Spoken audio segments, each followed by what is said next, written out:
It feels a little weird to be hitting 80 degrees at the end of January, but I'm not mad about it.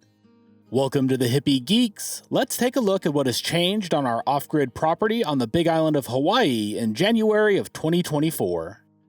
Starting out at the beginning of our driveway, and you can see that we have done quite a bit of clearing off to the right side of the first lot. Most of the forest areas have been overtaken by invasive grasses and Christmas berry bush, and removing those has been where a lot of our attention has been focused.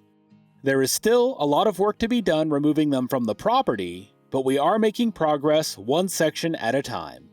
We are doing this mostly to help reduce the risk of wildfires sweeping across the property, but also to increase the health of the native trees and bushes like the ohia and mamane trees that we have a lot of here. Over on the left side of the driveway is the little opening with the lava ledge that goes back to the enormous rosemary plant that is at the rear of this area. There are a couple of different palms and eucalyptus trees back here as well, and you can also see one of the property boundary markers that we had placed along this property line. We will talk more about that in a little bit, but we did finally get the first lot surveyed. The next area is the flat spot that is our neighbor's hill that overlooks this part of the property. I actually just went through this weekend and cut down all of this grass along with the dead bushes, and the next project will be to remove all the dead ohia that was pushed over when this upper lot was leveled. We will use it to help build garden beds later on, and we have started stockpiling it up by the house just for that use. Nothing here is going to waste, and anything that is too small to hold soil back will go into a garden bed as biomass in a horticulture grow method. Right across from that grassy area, we have carved a small path into the woods over here that we are going to check out. The intention is to eventually build a small ohana back here that we can rent out to the community very affordably, as there is a real need for spaces for folks to live here that don't cost an arm and a leg. We still need to do a lot of clearing in this area to see what we actually have space for, but it is really beautiful back here, and I think that it will be a really nice space once we have it all set up. That is going to be quite a ways in the future though, so for now we will just focus on clearing the area out and getting the pathway built up to a state that will be easy to walk on. As we walk further along the driveway, you can see that we have been clearing the area around the old bonfire pit as well. There are a lot of invasive grasses here that have sprouted up in the cracks of the pahoahoa that crosses this section of the property, and I started knocking them all down to help build up biomass. Back here a little ways, you can see another property line marker that the survey company put in, and at some point I will run a string between the previous point and this one so that we can mark the section of property line more clearly. As we turn around and walk back towards the driveway, you can also see that we have started clearing on the other side of the road where there is a lot more of the pahoahoa lava. The plan is to eventually put another small ohana here as well, as we want to make space for 3 or 4 home sites to share the property with eventually. This one still needs quite a bit of work, but it is a pretty large area as well as it continues over into the second lot, and it is all mostly this smooth lava. You can see that there are a couple of areas here where previous folks have broken out large holes in the lava, and we will probably clear that out completely and turn it into a garden bed. As we continue down the driveway, we are going to be coming up on the Meadow area, and this is where the largest changes have happened. As we come up on the clearing, if you look where the wood chipper is and follow a line over to the small olive tree that is on the other side of the clearing, that is where the neighbor had placed that low rock wall with a no trespassing sign that he said was the property limits. We knew that wasn't right as I had overlaid the plat map onto Google Earth, but at that time we were unwilling to pay for a survey, so we had just ignored this area for a while. However, right before Christmas, the neighbor decided to chop down one of the tall pine trees that were just over what he thought the property line was, so that he could chop the tip off of it for a Christmas tree. To say that we were not thrilled is an understatement, and to make sure that no other trees got removed, I scheduled a survey for the next week.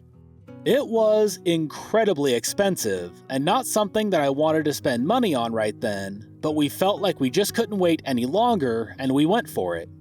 Right in the middle of the meadow is another property marker, and this actually shows where the back corner of his property meets our lot, and I stretched out the rest of the tree that he had chopped down along the property line to visually show where it is located. His estimated property line was nearly halfway into our first lot, so it is good that we went ahead and got it done. Since we now know where the property line actually is, we decided to go ahead and get this area cleared out. As we mentioned in the previous video, this is one of our favorite areas on the property, especially now that we have cleared out the meadow itself along with the upper areas on both sides. If you look over at the area by the wood chipper, this may end up being a nice place to put an outdoor table, as it would be shaded in the afternoons, which is good when it is really toasty outside. It still looks pretty raw, but as the biomass starts to break down and the ohia trees start to fill in the space, it will look a lot better. That is one thing about clearing out any area here on the property. It is going to look pretty ravaged right after it is cleaned up, but within 3 to 6 months, everything that is left behind really starts to explode with growth. If we head down by the center tree, this area is looking a lot better as well. A lot of the wood chips that were created from some of the clearing so far went into this space, filling it up, and while it is not yet finished, it is a lot further along. Lindsay has also put in some soil and plants into that little planter that she had built into the rock wall along the driveway, and they are all doing well so far. We had a pretty dry patch for the last couple of weeks, so we had to bring water down to them. But as the plants build up some roots, they will be able to go longer without us worrying about having to water them. We will see how they do in the summer, but for now they should be fine. As we walk around that area, you can see where we spread out those chips that I mentioned, and it has leveled out the space a lot and made a pathway down into the area under the center tree. I will likely spread out one more batch of wood chips down in this area to flatten it out some, but after that it will be finished for now. This tree really is beautiful, and it is one of the largest ohia trees that we have on the property. In the summer, the sun will be almost directly overhead, so this should provide the area with a nice bit of shade in the middle of the day. Walking back into the meadow area on the right-hand side, you can see that we cleared this area out quite a bit, and it has let us get a better look at 2 large hapu'u ferns that were getting taken over by the invasive grasses. We cut back their dead growth, and they are already sending up new fronds now that they are actually getting some airflow and sunshine.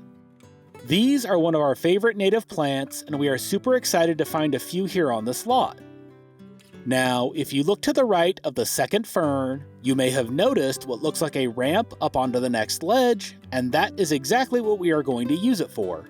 The area up here was also completely overtaken with grasses and Christmasberry bush, and while we pulled out all of the bushes and chipped them up, we chop and dropped all of the grasses to help build up biomass that will eventually turn into soil for the trees and ferns that are still here. It can be a little treacherous to walk up here as there are still random bits of lava rock under the biomass, but we will slowly work on pulling those out so that we can walk through here a bit more easily.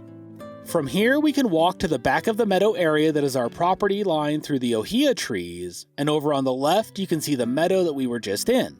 Turning to the right, however, brings us into a new space, and there is a pretty neat crack in the lava that goes down pretty far and runs a fair way along this upper area.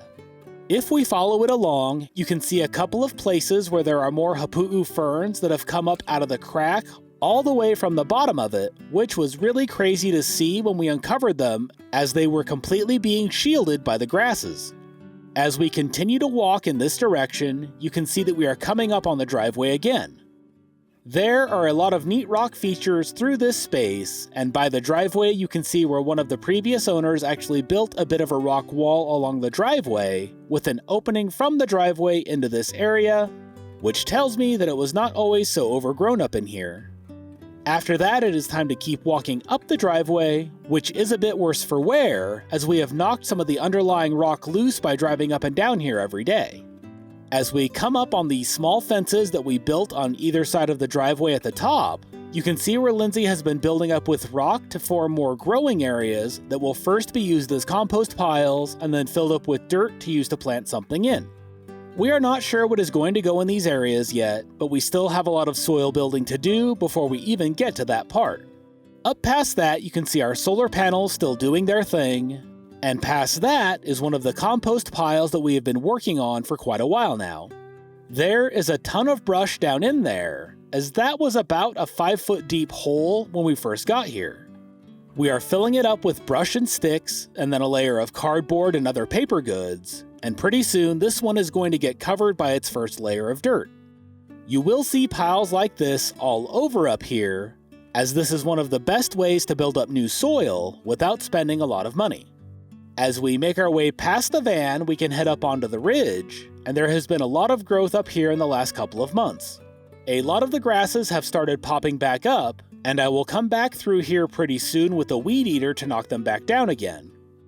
I do not want to pull them out or kill them permanently, as I want to be able to keep cutting them down to build up biomass in this area as well.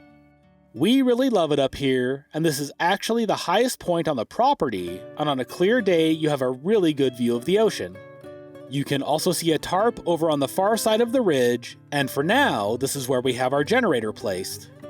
This keeps it a good distance away from camp so that it is not super loud when we are using it, but it is also still close enough to be easy to access when I need to start it or shut it off. As we get to the far side of the ridge and look out, you can see the driveway that we just came up along with the center tree out there by the meadow. Walking back the other way gives you a really good feel for what this part of the property looks like, and we love it up here with all the lava formations. We are considering building a structure up here as the views towards the ocean are really spectacular, but we will see how those plans work out over time. For now, we will just enjoy it the way it is and keep knocking down grasses to build up biomass for the soil. If we come back down towards the van and look left again, you can see that Lindsay has built a pathway up in this rocky area towards the property line. You can also see another area that we are composting in currently, and this one is getting pretty full and will get its final layer of soil soon. As we come up onto the flat area up here, you can see a tire planter that we built surrounded with rocks to make it a bit more appealing, and we are still building soil mass up inside of it, so we are not sure what will be planted in it. This area up here is nice and shaded, and if you walk back another 100 feet or so, you will hit the back corner of the first lot. We are not exactly sure what we are going to be doing in this area either, but as with most things, we are getting it cleaned up for now.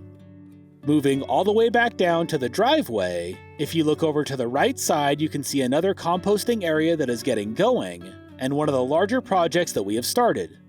If you can see all of the brown lava rock on the right side there, that is an area that we have built up over the last couple of months to extend the flat area up here and give us some space to turn vehicles around. The hole here was 3 to 4 feet deep when we moved, and bit by bit we have moved rock from other areas of the property and filled this area mostly in. We still need to move a bit more rock to flatten this area out more, but we are really close and it feels good to have this particular project almost done. This pile of brush needs to get moved down to the meadow so that it can be turned into wood chips, but that will happen as soon as I have the time to do it. You can also see over here in front of the house that we have spread out the rest of the current batch of wood chips in this area, and we really like the way this looks. Eventually, a lot of the space up here is going to get a layer of wood chips to start the soil building process, but there is going to need to be a lot of brush clearing to get us to that point. We are building a new garden area over here on the other side of the first bed that we built, and as always, it begins with clearing out some of the top lava rock layers to make room. There is a layer of soil in the lava once you get a few inches down, and that is the part that we want to get to for planting. You would be really surprised with how much life is actually down in here, and once you start composting and soil building, it all comes up towards the top. The worms will rush up into the compost and cardboard, and they are the most active and wiggly worms I have ever seen. As we continue towards the back of the property, you can see more of the compost areas that we have going, and these ones are ready for another layer of soil as well. This is also where Lindsay built the garden bed out of interwoven sticks, and it is still doing really great. Our 2 pineapple tops are still looking fantastic as well, and in a couple of years should provide us with our first pineapples grown on the property, which is pretty exciting. Over past that are some of the seedlings that we have started, and some of them are getting big enough to go into the ground as soon as we get it set up for them. We have avocados, ice cream bean trees, mangoes, and loquat seedlings here and are super excited at how well they are doing. Whew! That was a pretty long one for sure, and if you made it this far in the video, I hope that you enjoyed it. We have been able to get quite a bit done around here in the last couple of months and are thrilled with how things are looking so far. If you have any questions for us, make sure to leave them in the comments down below, and we will see you on the next one.